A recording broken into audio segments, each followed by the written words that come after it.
Yo, what's poppin', guys? You got your boy Nandre here. Welcome to another video. So for this video, I'm gonna be showing you guys some Control Blood games. So, Control Blood is yet another deck that's like pretty good after the nerfs. I mean, it was already pretty good before the nerfs, as I believe I've like said, but it's super good after the nerfs. So this is the list I'm using.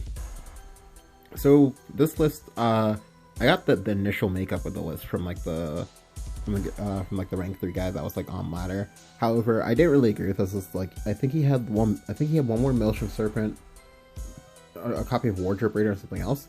And I was working with my boy Kevma, like, and this is what he came up with. So I've just been like using this in order to like climb and whatnot.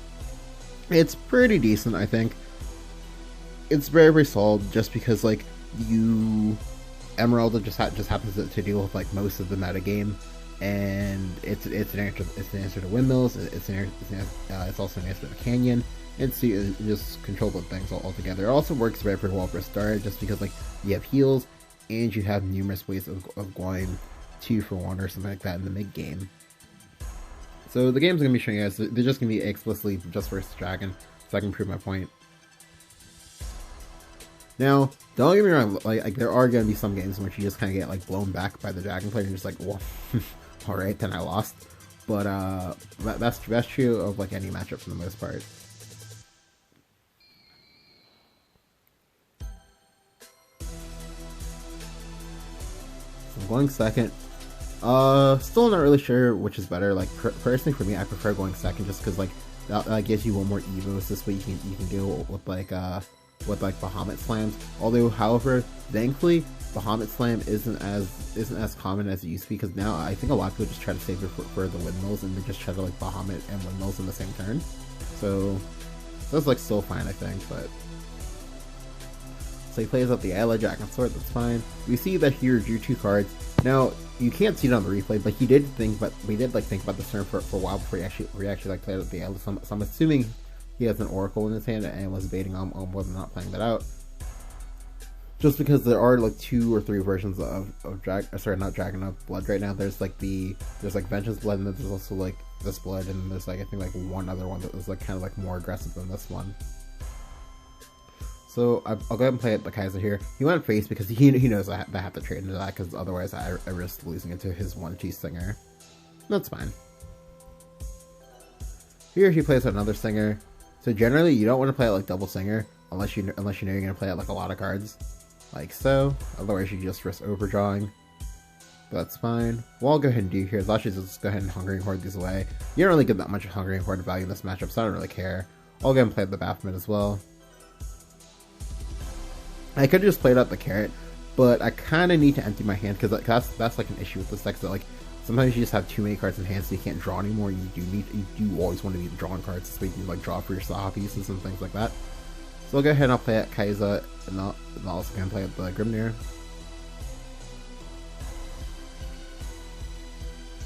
Alright, so this turn, he plays Tilting. I can't blow it up yet. However, what I can do is, there's not much he can actually do with this Tilting this turn, so I'll go ahead and I'll try to take advantage of that. So ultimately, what we'll see me do here is go ahead and play Mask. You want to go ahead and Mask up. The reason why I started Mask up is also because I had the spawn, so I want to make sure I don't take like a boatload of damage, and I can just do what I'm about to do here. And I'll just go ahead and go face for 6. I did make sure to evolve as well, so this way Breath of Lavender is less good for him, and he has to actually play out a creature. I was expecting to play out Saha, however, I didn't really think about this all the way through. I think I probably could have just evolved. I probably just could have evolved the Grimnir instead. However, I didn't. However, I don't really like evolving wards, just because like the wards are gonna die. Like the only thing they're supposed to be there for is just like to like prevent your opponent from going face. But here he plays the Ayala, and he telegraphs he's gonna go ahead and ramp up to 10. I'm assuming that means a Baja is gonna get dropped in my face, but that's fine. Well, it's not really fine, but here he goes ahead and he trades. I'm like, okay, alright, that's fine. So now what I can do is I can just go ahead and just go Emeralda on the windmills. That's important. Like I don't care about this creature. Like I can kill all of his creatures. I just can't kill the windmills unless I use the Emeralda for it. Like I also still have a Mask up. Like the Mask is super good here, because he can't just blow it up. In the past, like what would happen is that they would go ahead and blow it up for you, and then yeah. He plays out Burly Axe Wielder, so yeah, he himself is also attacking for the mirror. But now the important thing is that he just showed me that he has the queen in hand. So I'll just go ahead and I'll still slam down the spawn. Like playing spawn is always the play here, because like he has to drop a Baja or he loses. So he goes space, and then he goes for queen. I'm like, okay, you do know you probably can't kill me, right? He plays the windmills. He then evolves. Goes space for 4. And then plays an Aria to reset the attack timer. And goes space again for a total of 8 more to drop it down to 5. And then he's just like, yeah, he's just dead. Like, Spawn of the Abyss is just really, really good at what it does. And I don't know, like, I don't think that for the most, like, I don't really foresee Blood getting better control when Con than Spawn. Like, even though a lot of people like hate Spawn just because, you know, he was part of the whole like Wonderland Dreams fiasco, like, it's just, I don't know, like Spawn is just really, really good at what it does. Right. For the second game,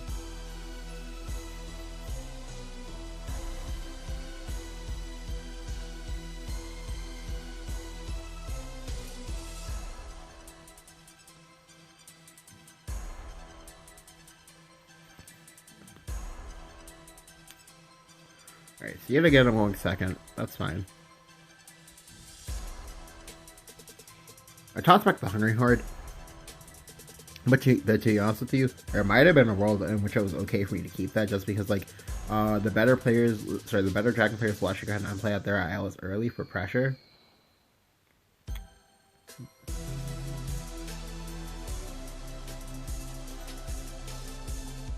He plays an Oracle instead, that's fine.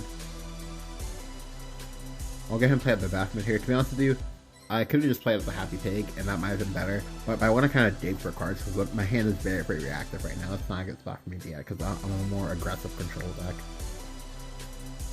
He plays another Oracle here, so right off the bat, let me go and tell you straight up, like, I don't really agree with him playing out the second Oracle there. Like, unless his next card is Fervor, like, that play doesn't make any sense at all. Even if his next card is Fervor, that play still doesn't make any sense. And I can safely assume that because he kept at least one card in hand, that most likely what's going on here is that he has windmills, and he's just gonna windmills me, and I'm just probably gonna lose anyway, even though he made all these like questionable plays. Yeah, because like he needs to refill his hand at some point, and I have a very, very reactive hand. So on the turn where he goes to refill, I'm just gonna go ahead and I'm just gonna take advantage of that, and I'm just gonna climb away back into the game and just win. So here I evolved the Baphomet. You make sure you evolve the Baphomet here. So this way, if he wants to play windmills, he's gonna have to risk taking 10 damage in the process to do it. So you kind of deter from playing the windmills immediately. That's very, very important, because if they play the windmills, then they can play whatever else they want, and then you're just in trouble.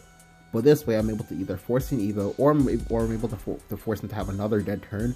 Like, the big thing for me right now is I just need to stall. I just need to stall to gain mana, and then just kind of, you know, take it from there. So I'm gonna go ahead and make the trade here. I make the trade because now this turn, when I have my Emeralda in hand, I don't care. Like, if you want to play windmills, you can play windmills this turn. I don't care. He plays another Sybil. Now, one other thing is that, like, versus Dragon, there are not everyone is playing playing windmills. Some people are playing Canyon, and some people are just like playing like straight like control.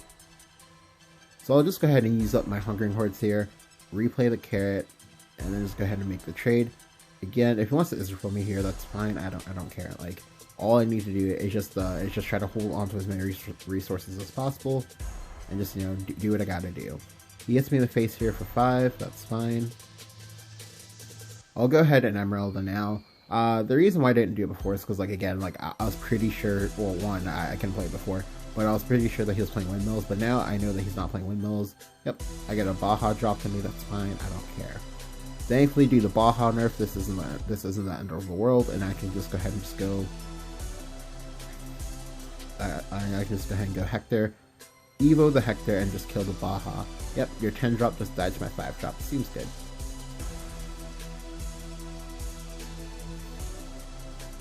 Now here I choose to go ahead and play out the Massive Death here. The reason I chose to play out Massive Death here is because, like, it's the safest line. Because right now, like, I can still die to like a Queen combo, but however, I want to kind of discourage him from going for that. I want to try to make him draw cards this turn. However, he passes again, so I'm like, I'm not really sure what's going on with this hand, but it doesn't matter to me. I don't care. Like, if you're having like a bad hand, that's fine. I don't care. I'm playing Spawn. Yep, he plays with the tilting here. I'm like, okay, sure. Because now he's just dead. What I'm going to do here is I'll actually go ahead and slam down the Israfel. You slam down the Israfel because, one, you should heal, and two, you go ahead and you evolve the Spawn. The Spawn does 13 damage to them. Like, that's going to leave a mark. That's going to hurt, the next day. So, even if he wants to heal, the max that he can heal for is 6. But if he heals for 6, that means he can't kill either of these units. Like, I have 18 damage in play. That's a lot of damage. So he has to drop a Baja here. If he drops the Baja, I have the Saha Isra in the back, and then he just, he still dies anyway. So he slams on Isra. Not really sure what he thought here, because the Isra can only go face, but you're still dead on board, so yeah, he just immediately concedes. I'm assuming that he had, like, Queen or something like that, and he had to go ahead and go, like, Queen Isra or something or whatever in order to, like, try to live. But he can't do that because I have the Mask.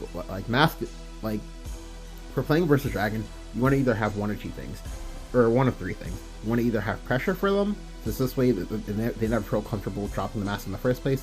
You want to be able to to go over the top of them if you're playing like a longer game, like for example, like the Control Blood. Like the Control Blood, it plays a better early game, and then also plays a comparable, probably even better late game, because Spawn is better than most things in Dragon.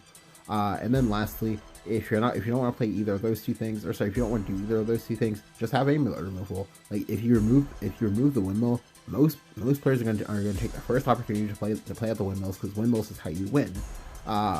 In exchange for playing windmills, a lot of people aren't playing stuff like say Zeus right now, and that's actually a pretty big deal. Like because that does mean that most of their storm damage is tied to the windmills. So as long as you just like never let them get the windmills into play, or blow up the windmills after it happens, you're in a pretty fine spot. This is actually why I personally think that Canyon is better than windmills, but yeah.